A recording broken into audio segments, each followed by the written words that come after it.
Estima-se, né, existem pesquisas que mostram algumas idades diferentes do que eu vou falar agora, mas estima-se que a neuroplasticidade máxima ela atinge até por volta dos 24 anos de idade, né? Quando você tem uma aceleração e um pico de desenvolvimento máximo, a partir dos 24 anos é que começa a entrar nesse estado mais basal, né? Que a gente diz que é um estado meio que de estagnação, mas que na verdade é uma neuroplasticidade mais lenta.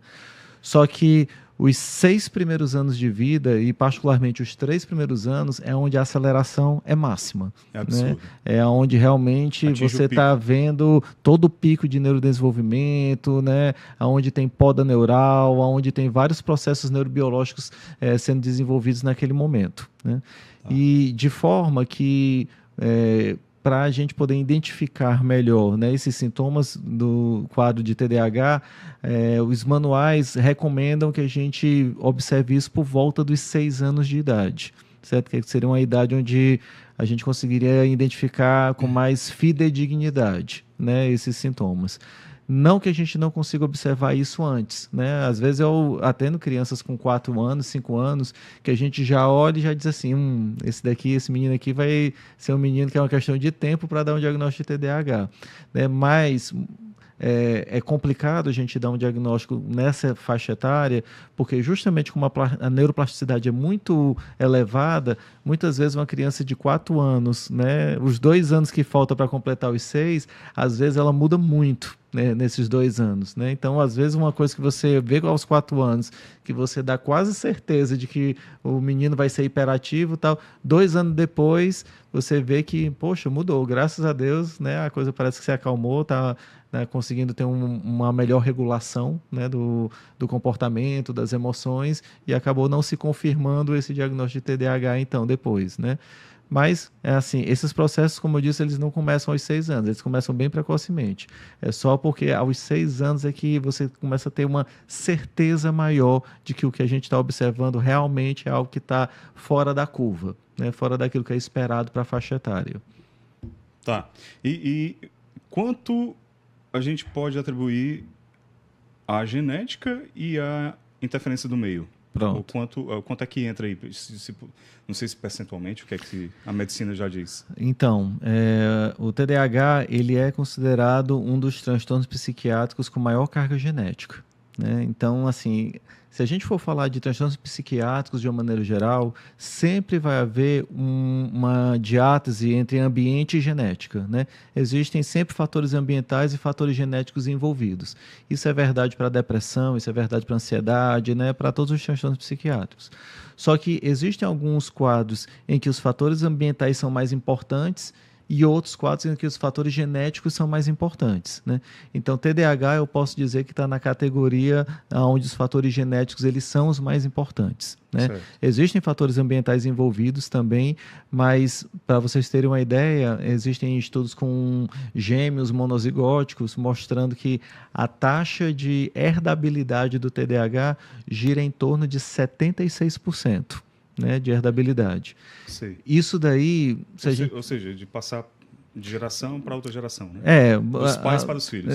Especificamente, né, nesses estudos de gêmeos monozigóticos, se um gêmeo tem, em 76% das vezes, o outro gêmeo também terá. Né? Então, a taxa de herdabilidade é muito alta, que se reflete também nessa questão da transgeracional, né, de pais para filhos, de filhos para netos, enfim.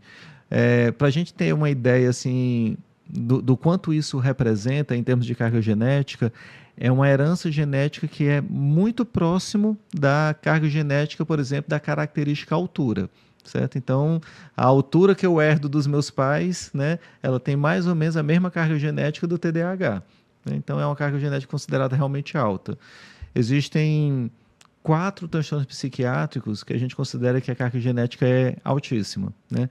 Um é TDAH, o outro é transtorno bipolar, esquizofrenia e transtorno do espectro autista. Né? Então, são os 4 que são mais genéticos. Todos os outros, quando a gente pensa assim, o quanto é de carga genética, quanto é de carga ambiental, eu já posso dizer que é mais meio a meio mesmo, e em alguns quadros os fatores ambientais são até mais importantes do que os fatores genéticos. Só a título de curiosidade, que o fator ambiental é mais importante que o genético é o transtorno de estresse pós-traumático, né? Em que os fatores ambientais realmente são determinantes para o desenvolvimento do quadro, né? Mas quando a gente fala de TDAH, com certeza o principal fator de risco é o fator genético. Entendi. E o que que muda, o que que acontece lá no período do desenvolvimento e em qual área do cérebro isso acontece? O que que acontece lá de diferente que faz originar esse transtorno? De uma forma assim, simplificada, porque assim, quando a gente fala de estudos, né, de funcionamento cerebral, né, a gente vai encontrar várias pequenas áreas do cérebro que podem estar envolvidas. Mas existem algumas áreas que, vamos dizer assim, que elas são mais claramente predominantes, né, na maioria dos estudos sobre neuroimagem com TDAH, né? Então, a área que mais aparece como apresentando uma disfunção, né, uma hipoativação, é o córtex pré-frontal, né, que é essa área mais anterior do cérebro, né, e é uma das áreas mais desenvolvidas. O que é que acontece nessa área, né, no córtex pré-frontal? É onde se desenvolvem as nossas principais funções executivas, né? Então, as funções executivas envolvem capacidade de controlar impulsos, de prestar atenção, memória de trabalho, capacidade de planejamento, de organização, né? Então, tudo isso é função executiva.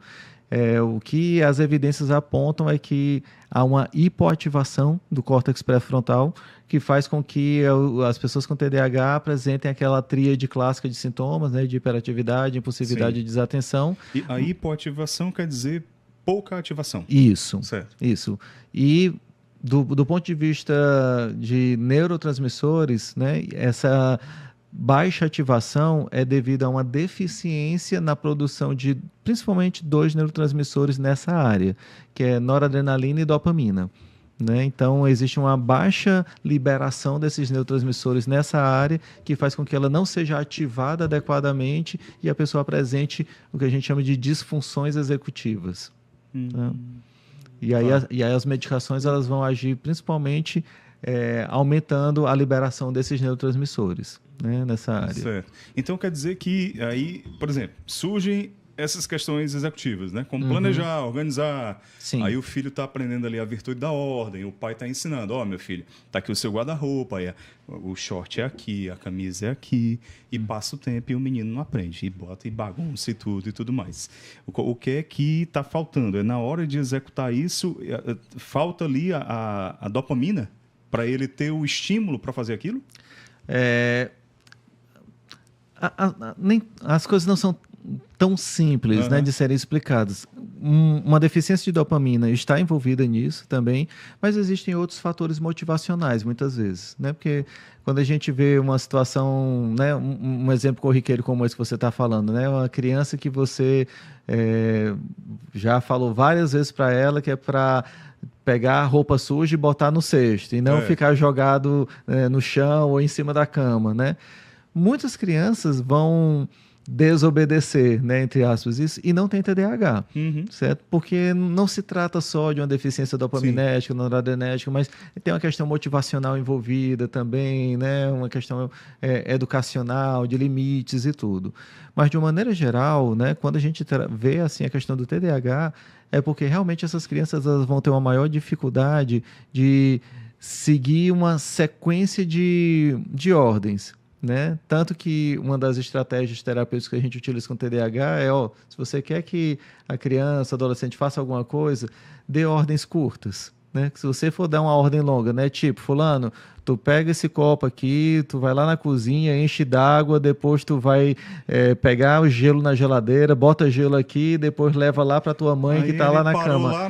Quando ele chegar lá na água, aí ele vai pegar uma banana, que ele tava com fome, vai comer a banana, aí vai tomar água, vai pro quarto e esqueceu o que é que tinha que fazer, né? Entendi. Então, assim, tem muito essa dificuldade de fazer essa sequência, né, de comandos por questões de memória operacional que muitas vezes estão prejudicadas também no TDAH. Isso tem a ver realmente com a questão neurobiológica, né? Às vezes os pais olham para um exemplo como esse que eu acabei de dar e acham que o menino faz de propósito, né? Que está fugindo da obrigação e tal. E não, e na maioria das vezes é porque ele se dispersou mesmo. Ele se dispersou, se esqueceu e foi fazer outra coisa. Te entendo, Pedro. Né? Enfim, Te né? entendo, cara. Então tem esse aspecto neurobiológico realmente, né? Uma coisa que eu pego muito no consultório, né? Que eu tenho muita empatia é com a situação de pais que às vezes são acusados de não saber educar os filhos. Negligência. Né? Que, ele faz isso porque tu não sabe educar, porque tu não sabe dar limite, né? e etc, e tudo, né? E não se trata de serem pais que não são competentes, que não saibam dar limites. É porque existe realmente uma dificuldade neurobiológica para que a criança consiga desenvolver, né, essas habilidades. Eu costumo fazer até uma comparação, né, com, por exemplo, uma pessoa que tem, vamos pensar aqui, uma deficiência visual, né? Tem miopia, né? A pessoa tem 8 graus de miopia. Ixi, Maria, quase cego. Pronto. Aí é como se você chegasse para ela e dissesse assim, agora eu quero que você faça tudo que você tem que fazer aqui, vai estudar, tal, sem óculos, certo? Você acha que ela vai ter dificuldade, né, de fazer isso porque ela é preguiçosa, né? Porque ela não se esforça, ou é porque realmente tem uma questão aí que precisa de um óculos para poder ajudar, né, a fazer isso? Então, o TDAH é como se fosse uma analogia semelhante, né? É como se faltasse um óculos, né, para que a pessoa pudesse enxergar bem e poder fazer as coisas. Não é falta de esforço, não é falta de interesse. Às vezes é porque a pessoa não consegue mesmo. Entendi. A pessoa passa 1 hora lá estudando uma coisa e só consegue assimilar 10 minutos do que estudou. Viaja com uma beleza, né? Agora, Alexandre, tem cura o TDAH? Por se tratar de um transtorno do neurodesenvolvimento, né, muitas vezes o que é que a gente observa, que é o comum de acontecer até no TDAH, como eu disse, esse processo de neuroplasticidade, vamos dizer assim, que ele consiga chegar até mais ou menos os 24 anos de idade, né, que é quando acaba o pico de neuroplasticidade e depois tem uma tendência a ficar num platô.